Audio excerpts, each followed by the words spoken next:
I grew up thinking I was destined to be exactly who the world told me I was, the family screw up, the addict, the angry one. By 16, I was on probation. By 18, I was an addict in high school dropout. I knew I was headed for one of three places, either prison, living under a bridge, or 6 feet under. But here's what I learned. Sometimes God uses our darkest moments to show us who we're really meant to be. The abuse I witnessed as a kid, it taught me to protect others. The addiction that nearly killed me, it gave me the strength to help someone else get free. I'm Michael, and this is Made New, where we talk about how God transforms our mess into our message.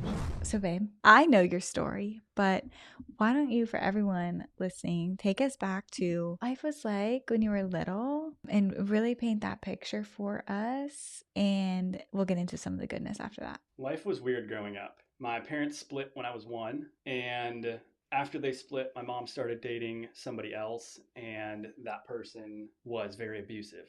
I don't know if he was abusive from the beginning or if it just kind of started happening throughout their relationship, but he was very abusive to my mom. He was emotionally abusive to me, and then he started getting physically abusive with me. And I remember there was many dark times, but one, like, I have these memories kind of like ingrained into me, where one of them, I was sitting in the back seat. We were in a Jimmy, which is like small compact SUV, and they were in an argument, and he just started kind of like bashing her face on the dashboard because she was in the passenger seat. I just remember it being dented. And then a few years later, they had my little brother. My little brother was about 2 years old at the time, and my mom put us in the closet and said, "Don't come out." And all I heard from outside of the closet was just whack, whack. And just my mom screaming, "Help me, like, help me, help me." And being 8 years old at the time,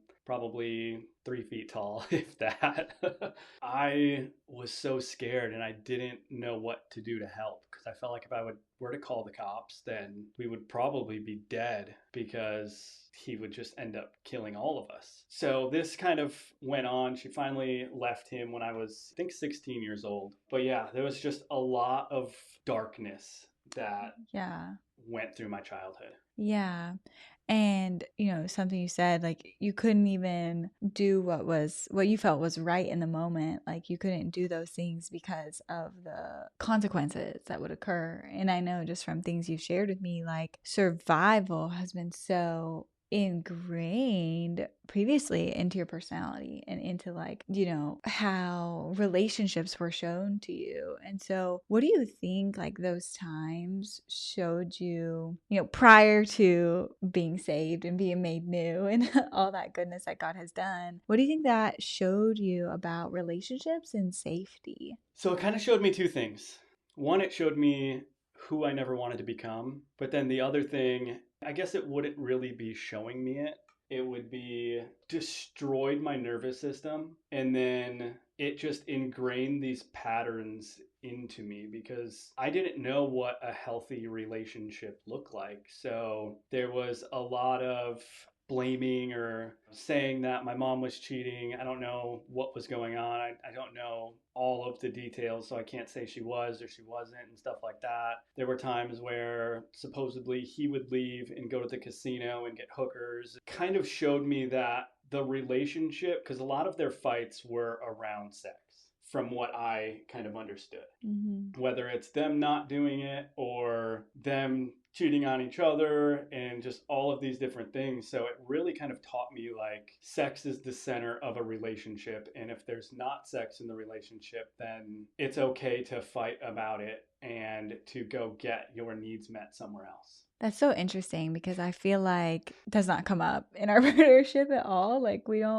I don't feel like we fight about sex, or, I don't feel like you're cheating on me. You don't feel like I'm cheating on you. Like, I feel like that was something that was potentially worked out before we got together. But I hear you when you say your nervous system was shot and there's a lot of chaos. You kind of just like primed your nervous system for chaos, which I know we've like actively taken a role in our home to, because I grew up in chaos too. Like, I grew up with my parents and my grandparents in a household both fighting for how to parent us, and I was adopted by my grandparents at a young age for drug related issues and things like that.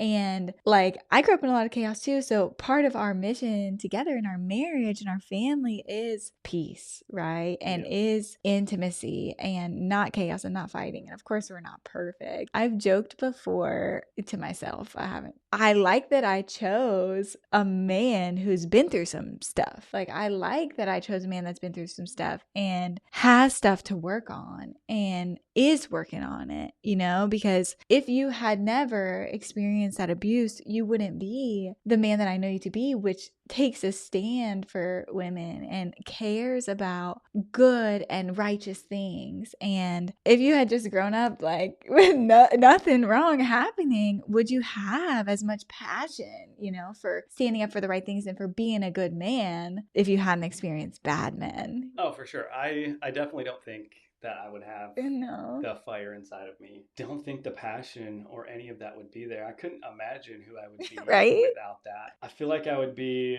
more submissive instead of more like, A fight response kind of in yeah, your nervous system, but a healthy fight yeah, response. where it's like if I know you're in danger or if Athena's in danger, then I'm going to step in the way and make sure that nothing happens. It kind of reminds me of there was a time where I was driving down the street. I just got my puppy Nugget. He was just this tiny little thing. He's And 10 years old now. yeah, I was driving down the street and this woman Oh, yeah, that's was a good story. just she was running and she was screaming help me, and she started like jumping in front of cars, and none of these cars were doing anything to stop her. Or And to help her. yeah, to like help her, like they weren't doing it, nothing was happening. And something in me was like, you need to turn around, because as I like drove past her and didn't stop, there was a man chasing her Mm. and running after her. I flipped my car around. I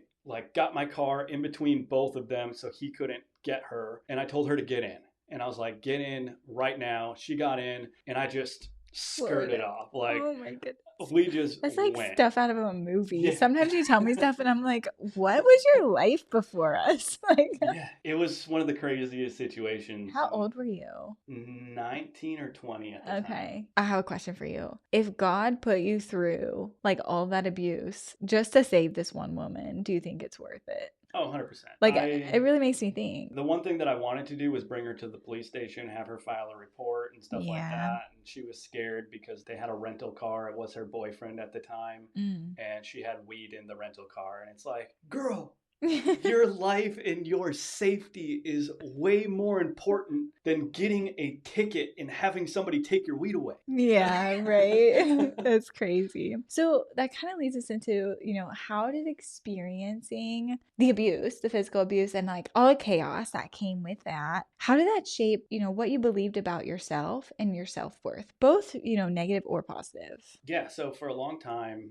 I had really, really negative self worth. I thought I was kind of like the F up in the family. That's what That's what you're told. I was told growing up, just to kind of be blunt about it. That's kind of what I ingrained. So all the patterns that played out because of that was like, oh, I'm just going to make all of these mistakes because that's what they expect of me anyway. One thing led to another. I started getting into fights. I started experimenting with drugs. I ended up getting addicted to drugs. I got put on probation at 16. It was 2 days before my 16th birthday. I got put on probation, and it was 90-day probation. But because supposedly I wasn't fixed or whatever they wanted to call it, they would extend it 90 days, every 90 days. And that lasted until I turned 18, when they couldn't keep me on juvenile probation anymore. Yeah. So I hear you saying that like the world just told you who you were and you kind of fell into that because of, you know, maybe the chaos and the abuse and like what you grew up in. 100%. 100%. Yeah.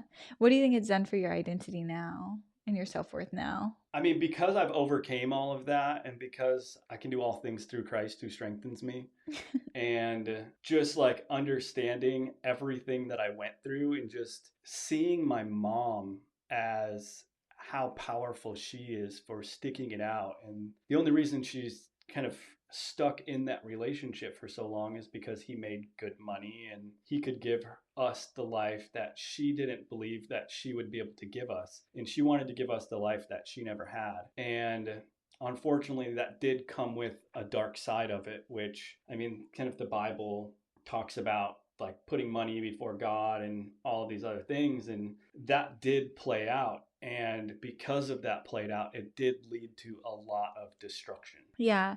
What I love is that like none of our parents were perfect. They were far from it, right? And we're far from it as parents, far from perfect. And I think that, this will never be a space where we shame or condemn them, right? We're going to talk about this in our generational curses episode that we're really excited to talk about because like that's like a highlight of our marriage, but we'll never do that here. And we can honor like your mom's strength, and we also all have places in which we could do better, we could grow, right? That's just the nature of parenting. All the parents here know that. Anyone with parents here should know that. But I'm curious, you mentioned it a little bit about how, you became who the world told you were and who your circumstances told you were. How did, the pain of childhood and things lead to addiction and those like drugs and addiction patterns that you fell into? Yeah, a lot of it was because it just allowed me to escape. Mm-hmm. It allowed me to numb myself out, and I didn't want to be an addict. I don't think anybody ever like wakes up and says, "Hey,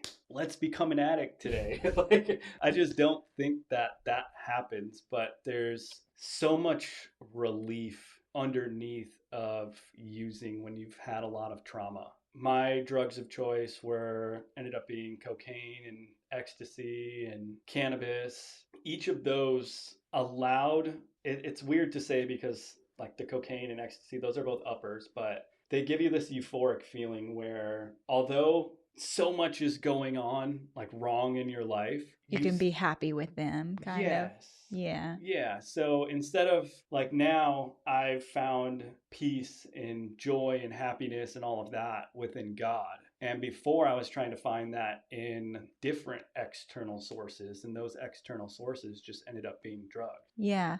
I'm curious because you talk about how they were like relief, and how there was like relief through them. When did you realize that they weren't actually giving you true relief and that they were a prison? That would be when I got sober. I knew because, I mean, you don't go to treatment 6 different times and not know that You have a problem? you have a problem and you're literally just numbing out. Yeah. So, Some people might. yeah, yeah. I But guess if they're not like receptive. The one thing that I did really well between 16 to 18 is understand how to play the system. So I learned everything that I could about everything that I was going through. So that way I could act as normal as possible, but still be struggling on the inside. Where on the outside, I bet you can ask anybody that I went to like high school and middle school with that I just seem like a normal kid that just smoked weed. your your grandma too. Yeah. She said she will vow to this day that, oh, Michael, you didn't have a drug. You weren't addicted. You just did this a little bit. And then you tell me these stories, and I'm like, that sounds like an addict to Yeah. me. Like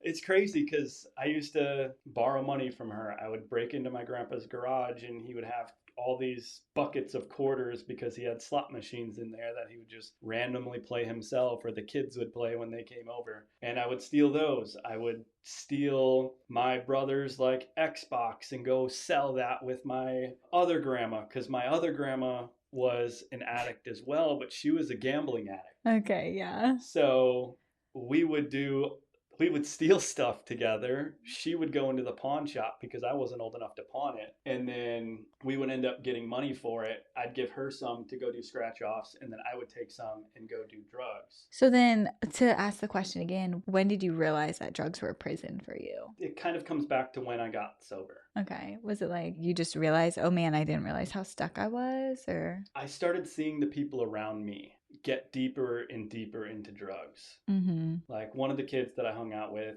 he started getting into fentanyl and all of these other drugs that were going around. And then I had friends around me OD and die, and all of this crazy stuff started to happen. And I realized that all the money I've been spending on this, I could have put that money into investments, into a business, into all of these different things. But instead, I was so worried about just putting it up my nose at the time. And just numbing out. And then I got hit with a YouTube ad back in, I believe it was 2014. And that YouTube ad was this guy in his garage. He was with a Lamborghini. He was talking about mindset, success, like turned over. And the next frame was there was a bookshelf behind him just full of books. There had to be at least 500 books on that bookshelf. And something in me, because I was selling cannabis at the time, I was making decent money and everything doing that, but I knew that I was either going to end up in three places if I continued to go the way that I was going. I was either going to end up in prison,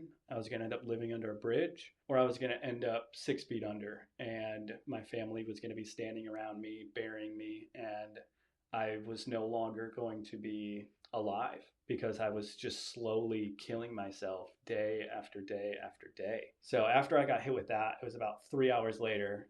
I had a friend with me and I was like, look, dude, I want to go to Barnes and Noble. And we went to the bookstore and I went in the self-help section. I went in the business section. I think there was one other section that I went in, and every single section had this same book in it. And I was like, this is kind of weird. Like, why is this book in all of these different sections? And why is it like speaking to me so deeply? And the book was Mindset by Carol Dweck. And that's the book that really shifted how I thought about myself. It shifted and made me realize that just because I'm not good at something doesn't mean I can't be good at something with enough effort.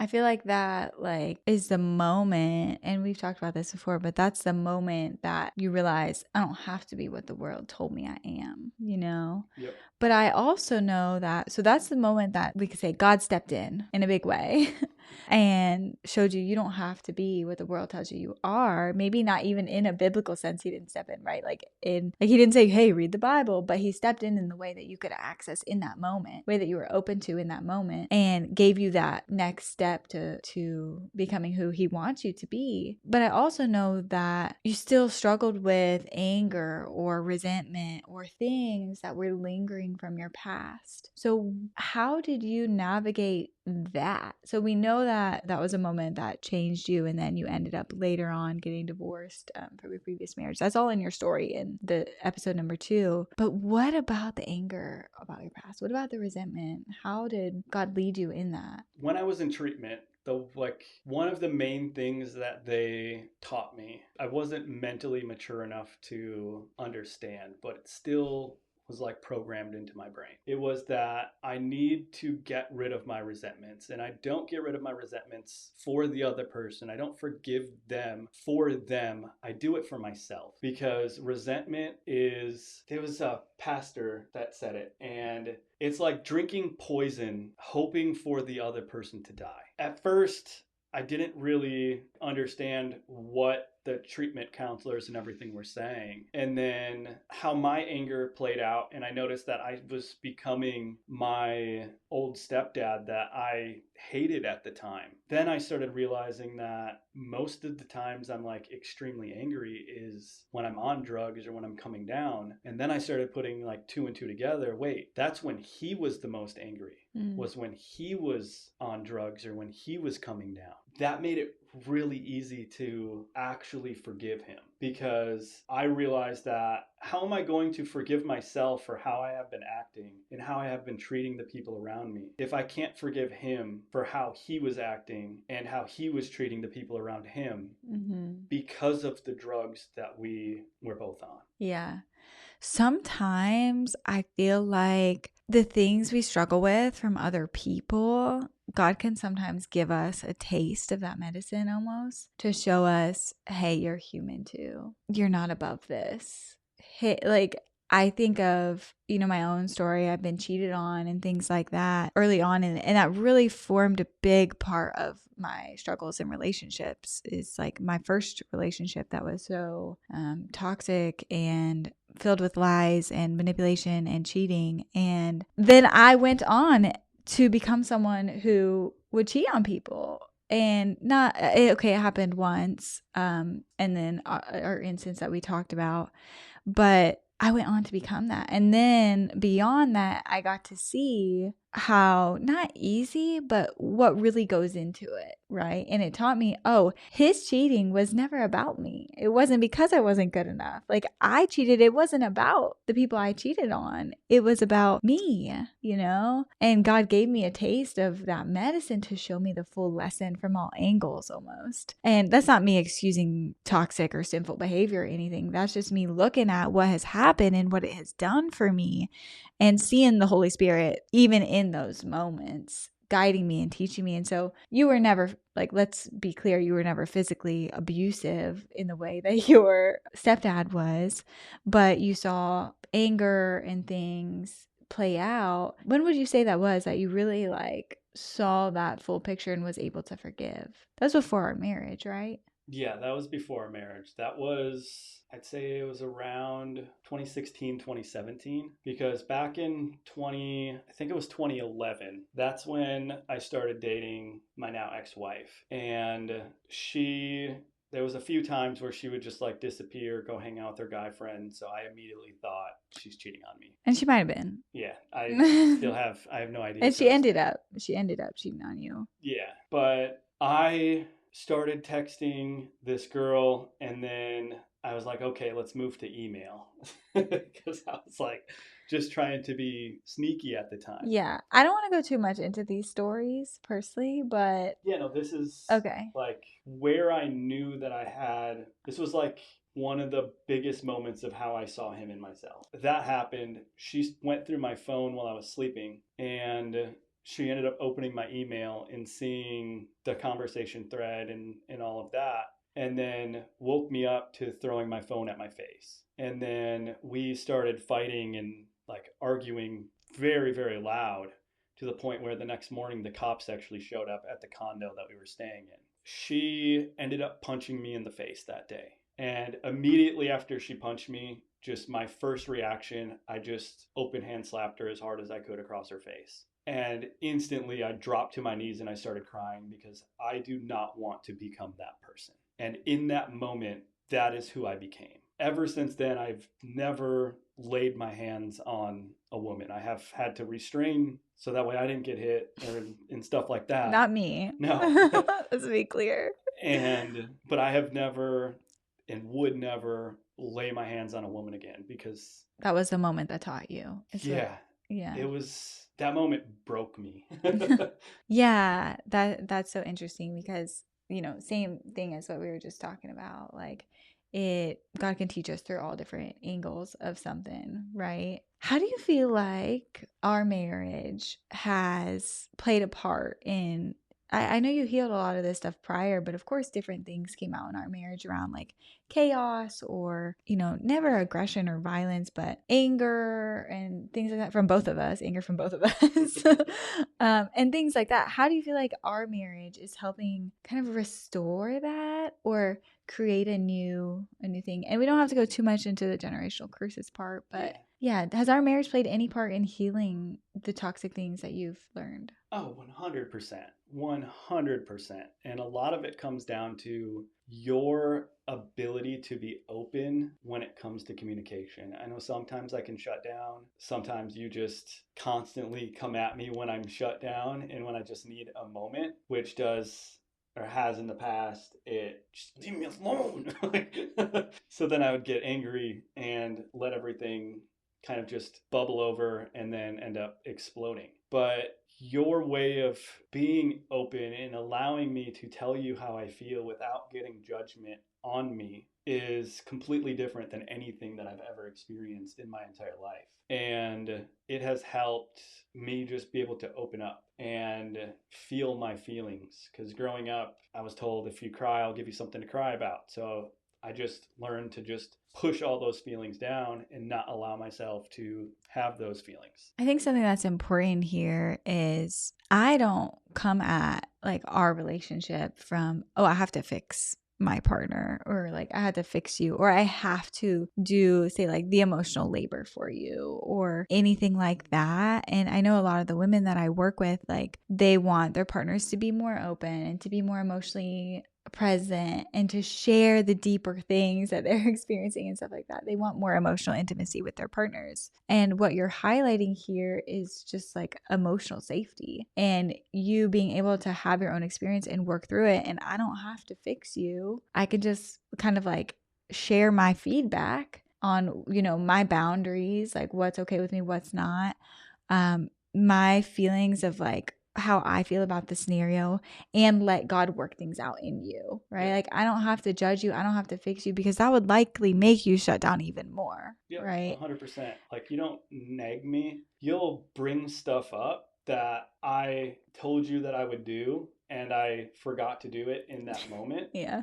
which I personally don't see as nagging. I know some men That's will, different. Yeah. but it's completely different because I made that commitment and I did not withhold my end of that commitment. Uphold. Uphold. Yeah. Yeah. I think the other thing of that, I want to come back to the fix it Mm-hmm. because the first coach I ever hired, she sat down with me, went through a lot of different dynamics on how I operated and stuff like that. And I was a fixer. If at the time my ex would come to me with a problem, I would immediately try to fix it. When Samantha and I first got together, Oh my gosh. It was, and she would come to me with a problem, I would immediately try to fix we it. had like 4 months of, I feel like, of us working through that and me being like, babe, I just need you to hold me and let me cry. Yeah. Not fix it, just let me be in my emotions at the time. Like that was that right there, just fixing that, just Just adjusting shifting that, that. just shifting how I showed up that way and just stop trying to fix stuff completely changed so much the dynamics of our relationship and how we both showed up. Yeah, it's that emotional safety piece. And the last thing I want to say on this, because we are talking about anger, we are talking about aggression and abuse, right? And that's a sensitive topic for so many people. And I've had some reels go super viral about our relationship. One I put, which was like, oh gosh, what was it? About the dog. Like, what kind of dog? My husband, it was something like, there was this trend going around about like husbands being a golden retriever or a German shepherd kind of thing. And I made this joke of my husband not only would kill, but wants to kill for me and his family or something like that. Some silly thing. I didn't even think about it. And I posted it. And it was a long time ago. And people were all in the comments like that he must be like abusive or crazy or a killer. And I'm just like, my point with bringing that up is people are sensitive to male aggression. Yep. People are sensitive to violence. And you talked about a moment where you did have a moment of violence and, you know, that changed you for the better, essentially. And so I think it's important to talk about, like, when you say in our marriage, you have like maybe like anger and like if I'm pushing, like sometimes if you know anything about anxious and avoidance, like sometimes I can get anxious wanting to talk things out and like figure things out. And I push his buttons to the point where, okay, it's only been like 30 seconds and he asked for a minute, like he asked for some time to like think on what we're talking about or arguing about or whatever. And I didn't allow him his needs, right? And of course there's a place and time where, okay, he needs to lean in and meet my needs, which he almost always does. And we challenge each other in that way. And that's kind of like the nature of that dynamic that a lot of people go through. But when he says if I push him, he gets like angry and explodes, we're not talking about like violence. We're talking about emotions or words spoken that he wanted more time to think about, right? And so the reason I bring that up is from my side of things. Like, of course, this episode is mostly about him, and of course, he has things he has to deal with that I bring to the table, right? But a lot of men have anger, right? A lot of men have trauma and different nervous system states of chaos that they work through. And does that mean we shouldn't marry any of them? Right? Like, if I didn't marry you, we wouldn't have gotten to this wonderful space of potential that I knew God had in store for us. And so, how do you be a partner, wife or husband, to someone who is working out their own trauma, right? How do you be a partner to someone who has triggers and who has patterns? And I feel like for me, it's been a journey of just putting it in God's hands, working through how I get triggered based on your triggers. You know, this could be its own whole episode, but working through that. But ultimately, the thing has been putting it in God's hands and being like, God, if you want me to stay in this relationship, I'm in this relationship. God, if you don't, I'm out. Right. And has always wanted me to stay and to see the potential that God has for both of us. And through doing that, it healed parts of me that felt like things had to be perfect and things like that. So I love that. Is there anything you would add to that? Yeah, I mean, the last thing that I would add is like we're not looking for perfection in one another. Like Yeah. all we're really looking for is the presence of being able to take a step back and be like, is everything on mission right now? Like that's kind of how I look at it. Is like, is she living her purpose? Am I living my purpose? And are we bringing God into every single thing that we do? And are we leading with our faith? Because I heard another pastor say, where, or actually, it wasn't a pastor, it was a singer. And I Okay. actually just listened to this before this episode. And he said that one of the things that he had this huge shift around is like, God can love his children and be such a gracious God, and bad things can still happen. And when you realize that God still loves you, even though these bad things are happening, you can fully surrender to God and the mission that he has for you. Yeah. There's some other questions here that I had for us, but somehow we answered a lot of them without even like bringing them up directly, which I love when that happens. The final question being around, what does modern day rebellion mean to you around this conversation of like having a dark past and becoming someone new? Yeah, before I answer this, I just want to say you look amazing today. Why are you saying that? You're gonna make me blush on camera. Thanks, baby. But yeah, I'd say modern day rebellion is there with social media, with OnlyFans. No. Modern day rebellion in the term in the sorry, maybe I could ask the question better because there's a lot of things that fall under modern day Yeah. rebellion. But modern day rebellion in terms of like this conversation where you have a dark past of abuse, addiction, and that kind of stuff, and how you've been kind of made new through it. Is there anything you want to say on modern day rebellion in that? I mean, I would still go to Okay. like, because addiction, porn, there's social media, all of these dopamine triggers that these companies are spending billions and billions and billions and billions of dollars to be able to manipulate your time and attention and take it away from what really matters, which is putting it on God. Modern day rebellion to me is fighting against all of that and taking it and putting it to God.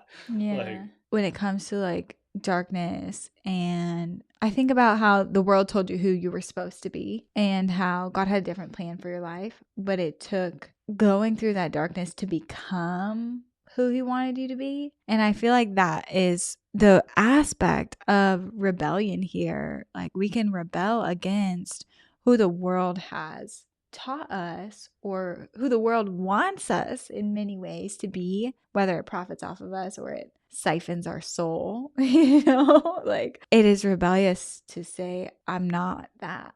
yep. I have so much more in me and I am made for so much more. And then to be made new into that is like, to me, like the ultimate rebellion. Like, what's up? I'm who God made me to be. Like, Well, it's like if we look at a lot of these big name influencers, there's two sides of it. There's the big spiritual woo woo people, like who's the guy that now is bringing other men into the relationship, bringing other women into the Aubrey relationship. Aubrey Marcus. Marcus. Mm-hmm. There's men like that.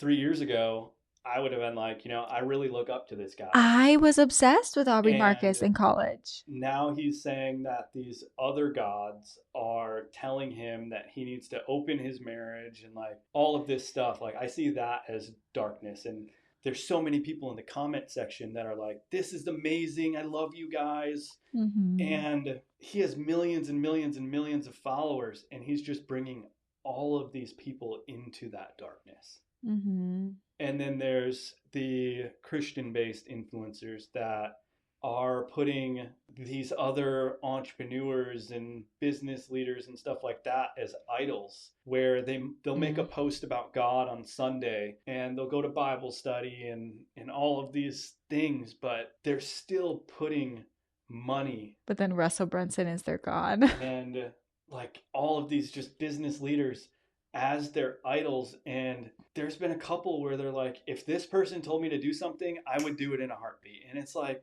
You should only say that about the bro, Holy Spirit. yes. It is like, what even is this? Yeah. We have other episodes coming out just about those things, so we won't go too deep into it. But yeah, modern day rebellion, becoming who God like really Yeah, has in his heart for you. it's fighting against all of these people leaving the church and spewing this darkness and promoting these the OnlyFans models and all the other stuff that these people promote, and going back to the root of Jesus and how Jesus lived, and being able to bring that into our life, our relationship, our friendships, and just be able to share the good news in the way that we know how, which is Right here. Well, babe, thank you so much for sharing your story with everyone today and with me again. And thank you guys so much for listening. I'm curious to hear, what is your story around darkness and redemption and becoming who God wants you to be? Are you in that darkness right now? Are you in the middle of being made new, or do you feel like you have been made new and you are living as who God has made you to be? Thank you guys so much for listening. You'll see lots of episodes here on the Made New podcast, and we just want to get connected with you guys. If you're not already, go find us on Instagram and DM us. I'm at truth.healing. And if you message me, I can add you to the Made New private Instagram chat where we talk with each other and we share new episodes with you guys, and we share other things that we love, books we're reading, sermons that we're really vibing with, and we love to hear from you there as well. Anything else you want to add, babe? no, I hope you enjoyed the episode, and I hope this shift some of your perspectives and just made you understand that just because your past is dark doesn't mean your future can't be bright. Wonderful. See y'all next time.